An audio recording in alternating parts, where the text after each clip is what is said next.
మిమ్మల్ని మీరు ప్రూవ్ చేసుకోవాలనేసి అనుకుంటున్నా ఆ! అన్నారు. అవునవును. సో, అదేదో మీరు యూట్యూబ్‌లో 7,000 సబ్స్క్రైబర్స్ ఉన్నారు. హ్మ్. అందులో అయినా ప్రూవ్ చేయొచ్చు. లేదంటే ఇన్‌స్టాలో 30,000 హ్మ్. ఉన్నారు. హ్మ్. 30,000 ప్లస్ హ్మ్. ఉన్నారు. హ్మ్. దాంట్లో అయినా గూడా ప్రూవ్ చేయొచ్చు కదా! అంటే దీంట్లో 'బిగ్ బాస్' అనేది పెద్ద ప్లాట్‌ఫార్మ్ గదండీ. దాంట్లో యెస్. ఎంతోమంది కామనర్స్ వస్తుంటారు. బాగా ఛాన్సెస్ ఇస్తారు.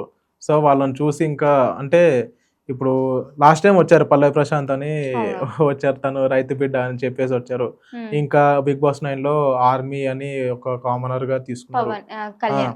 అంటే నేను రావడం వల్ల గూడా ఒక యూజ్ అంటే ఫస్ట్ మెయిన్ థింగ్ ఎందుకు రావాలనుకుంటున్నాం అంటే, నేను రావడం వల్ల ఫస్ట్ నా ఫ్యామిలీ బావుంటది. హ్మ్. ఆ!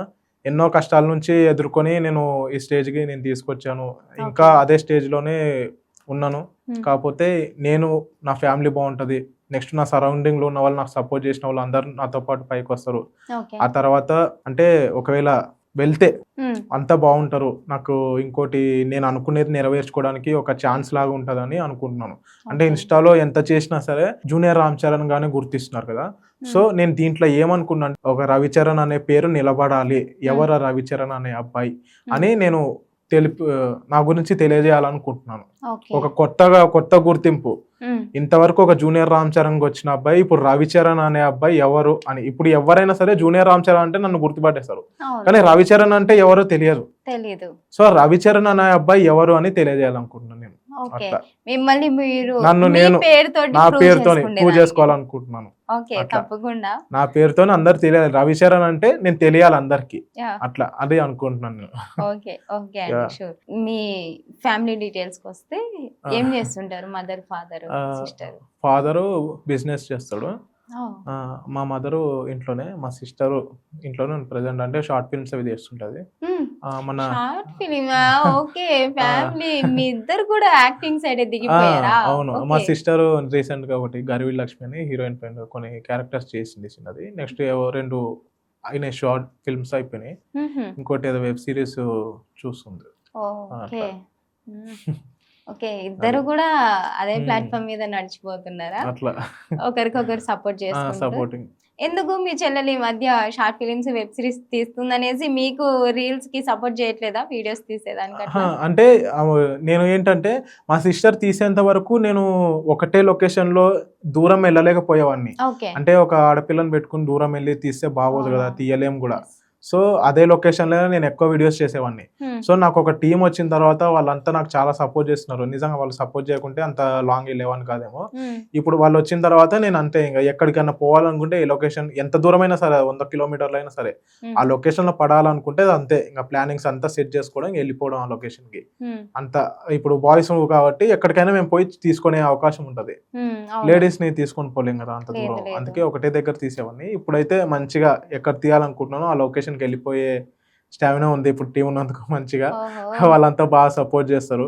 హ్మ్. మంచిగా చరణ్ అన్న అనుకుంటే ఎనకాలనే ఉంటారు. నా ఎనకాల సపోర్టివ్‌గా హ్మ్. మంచిగా అట్లా. ఓకే. ఎడిటింగ్ ఎవరు చేస్తుంటారంతా? నేనే చేసుకుంటాను ఎడిటింగ్. ఎడిటింగ్ మీరే? యాహ్! హుహు. మొత్తం. ఓకే. అన్ని స్కిల్స్ ఉన్నాయయితే ఆ! మీలో. ఓకే. మరి మీ హ్మ్. మ్యారేజ్ ఎప్పుడంటారు? మ్యారేజా? ఆ! ఇంకా అనుకోలేదండి. అయ్యో! ఎందుకు? తెలీదు. ఇంకా సక్సెస్ అయిన తర్వాత చూద్దామని. ఓహ్! లవర్ ఉన్నారా? ఇంకా లేదు. ఇంకా లేదా? అంటే ఇంకా ఇంతకు ముందు ఉండేనా ఏమన్నా? లేదు. ఇప్పటి వరకైతే లవ్వు అలాంటివేం లేవు. హ్మ్. అట్లా. ఎందుకని లవ్ అందుకు పెట్టుకోవట్లేదు? ఎందుకు మళ్ళీ పెయిన్‌కెందుకు వెళ్ళడం అనేసి ఎందుకు లవ్ చేస్తే పెయిన్ వస్తదా? ఆ! నేను ఎవరినైనా ఎట్లా అంటే 100% ఎఫర్ట్స్ ఇస్తాను. 100% ప్యూర్‌గా ఇస్తాను ఎవరికిచ్చినా. అది. హ్మ్. నా పక్కన ఫ్రెండ్ అయినా సరే, లవర్ అయినా సరే, అమ్మాయి సరే, ఎవరైనా అదే ఎవరైనా సరే కోరుకుంటారు అదే. గదా! హ్మ్. అదే కదా మరి ప్రాబ్లమ్ అక్కడ. ఎందుకట్లా? అది 100% ఇస్తేనే కదా అక్కడ బ్రేక్ అయ్యేది. నేను 50, 50 ఇవ్వలేను. 100% ఇస్తాను. అందుకే బ్రేక్ అవుతాయి అక్కడ. ఎందుకు మామూలుగా ఏ హ్మ్. అమ్మాయి అయినా సరే యాజ్ ఏ ఫ్రెండ్‌గా అయినా హ్మ్. సరే, హ్మ్. ఎవరైనా సరే కోరుకుండేది అదే గదా! దానివల్ల ఎందుకు బ్రేక్ అవుతుందంటారు? ఎక్కువ లవ్ చేస్తే అవతల ఫస్ట్ వాళ్ళు కేర్ చేస్తారా? ఆ హ్మ్. తర్వాత నేను కేరింగ్ స్టార్ట్ చేస్తాను. అవతల కేరింగ్ తగ్గుతది. ఆ తర్వాత బ్రేక్ అవుతది. ఏమో అండి. చాలా డిఫరెంట్ ఆన్సర్స్ ఉన్నాయి మీ దగ్గర. అది వాళ్ళకి అర్థమైతది. చూసే ఫేస్ వాళ్ళకి చేసారా? ఆడియన్స్‌కి. ఇదేమన్నా ఫేస్ చేసారా? ఎప్పుడైనా ఫ్రెండ్స్ దగ్గర గాని, లవర్ దగ్గర గాని? చేశాను. చేసారా? ఫేస్ చేశాను. అందుకే కదా ఎవరి దగ్గర చెప్పేది. ఫేస్ చేసారు? అంటే చూసాను ఫ్రెండ్స్ సర్కిల్‌లో కూడా చూసాను. కొంతమంది అంటే రీసెంట్‌గా కొంతమంది అంటే జరిగినాయి లవ్ స్టోరీస్. హ్మ్. ఆ! అట్లా మరీ ఫిజికల్ దగ్గరికి ఏం పోలేదు. అవి ఎఫర్ట్స్ ఎక్కువ చూపించడం వల్ల అది మధ్యలోనే బ్రేక్ అయిపోయినాయి.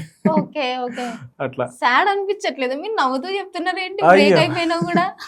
అంటే ఏం చేస్తాం, వాళ్ళు నేను ఏంటంటే ఎవరిని వద్దనుకోను, నన్ను వద్దనుకునే వెళ్ళిపోతారు, అది వాళ్ళ ప్రాబ్లం.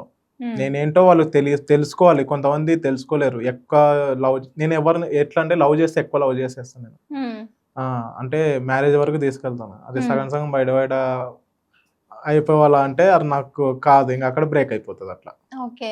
అట్లా ఏమన్నా జరిగిందా? పెళ్లి వరకు వెళ్ళకోకుండా మధ్యలోనే బాండ్ బ్రేక్ అయిపోయి? అంటే లాస్ట్ టైం ఒకటి జరిగింది అంతే. ఇంకా ఆ తర్వాత ఏం తీసుకోలేదు నెక్స్ట్.